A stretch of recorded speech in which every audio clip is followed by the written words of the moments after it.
Hi friends, welcome to my channel. Day 7க்கான திருக்குறள் ஒழுக்கமுடைமை பற்றி தான் பார்க்க போகிறோம். ஒழுக்கமுடைமை அறத்துப்பாலில் 14வது அதிகாரமாக இருக்குது. தம்முடைய வாழ்க்கையில் எந்த ஒரு கஷ்டம் வந்தாலும் அதை ஏற்றுக்கிட்டு வழி தவறாமல் ஒழுக்கமுடன் வாழணும்னு வள்ளுவர் சொல்லியிருக்காரு. ஒழுக்கமுடைமை அதிகாரம் 10th தமிழ் ஓல்டு புக்கில் இருக்குது. முதல் திருக்குறள், ஒழுக்கம் விழுப்பம் தரலான், ஒழுக்கம் உயிரினும் ஓம்பப்படும். பொருள், விழுப்பம்னா சிறப்பு, ஓம்பப்படும் காத்தல் வேண்டும். ஒருவனுக்கு உயர்வு தரக்கூடியது ஒழுக்கம்தான். அந்த ஒழுக்கத்தை உயிரை விட மேலானதாக கருதி காக்க வேண்டும்னு வள்ளுவர் சொல்லியிருக்காரு. இரண்டாவது திருக்குறள், பரிந்தோம்பி காக்க ஒழுக்கம், தெரிந்தோம்பி தேரினும் அஃதே துணை. பொருள், எம்முறையில் ஆராய்ந்து பார்த்தாலும் ஒழுக்கமே நல்ல துணையாகும்.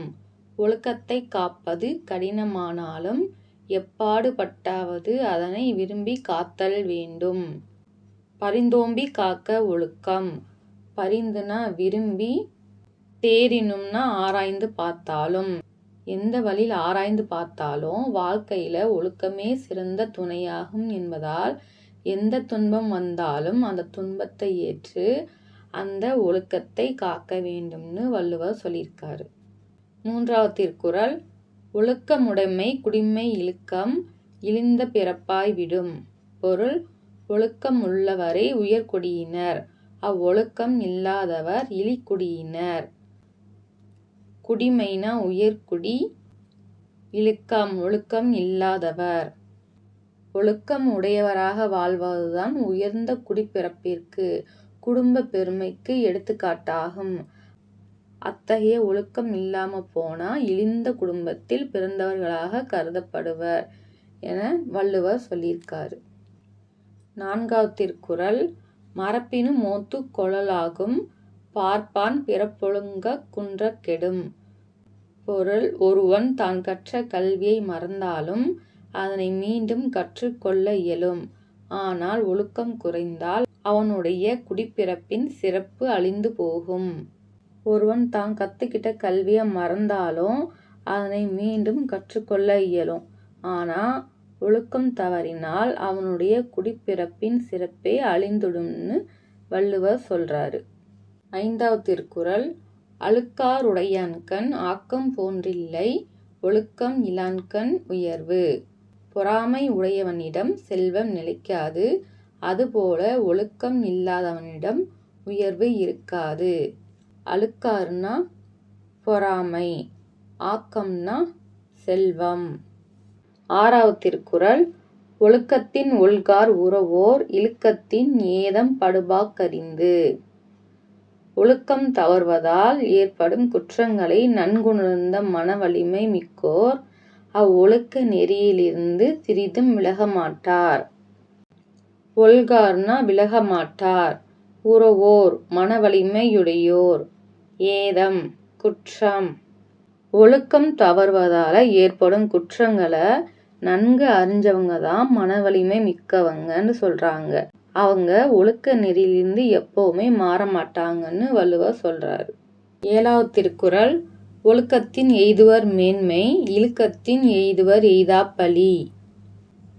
ஒழுக்கத்தின் எய்துவர் மேன்மை, ஒழுக்கமுடையோர் மேன்மை அடைவர், அதாவது சிறப்பை அடைவர். இழுக்கத்தின் எய்துவர் எய்தாப்பழி, அந்த ஒழுக்கம் இல்லாதவங்க அடையக்கூடாத பழியை அடைவர். எய்துவர் என்பதன் பொருள் அடைவர். எட்டாவது திருக்குறள், நன்றிக்கு வித்தாகும் நல்லொழுக்கம், தீயொழுக்கம் என்றும் இடும்பை தரும். பொருள், நல்லொழுக்கம் என்பது நன்மை என்னும் விளைவை பெறுவதற்கான விதையாகும். தீயொழுக்கம் எப்பொழுதும் துன்பத்தையே விளைவாகத் தரும். நன்றிக்கு வித்தாகும் நல்லொழுக்கம், நல்லொழுக்கமானது இன்பமான நல்வாழ்வுக்கு வித்தாக இருக்கும், அதாவது விதையாக இருக்கும். தீய ஒழுக்கம் எந்த காலத்திலையும் துன்பத்தையே தேடி தரும் அப்படின்னு சொல்றாங்க. இடும்பைனா துன்பம், வித்துனா விதை. ஒன்பதாவது திருக்குறள், ஒழுக்கம் உடையவர் கொல்லாவே, தீய வழுக்கியும் வாயார் சொலல். பொருள், நல்லொழுக்கம் உடையோரால் தவறியும் தம் வாயால் தீமை தரும் சொற்களை சொல்ல இயலாது. உள்ளாவே இயலாவே. ஒழுக்கமுடையவங்க தவறியும் கூட தம்முடைய வாயால் தவறான அல்லது தகாத வார்த்தைகளால் பேச மாட்டாங்கன்னு சொல்கிறாங்க. 10வது திருக்குறள்.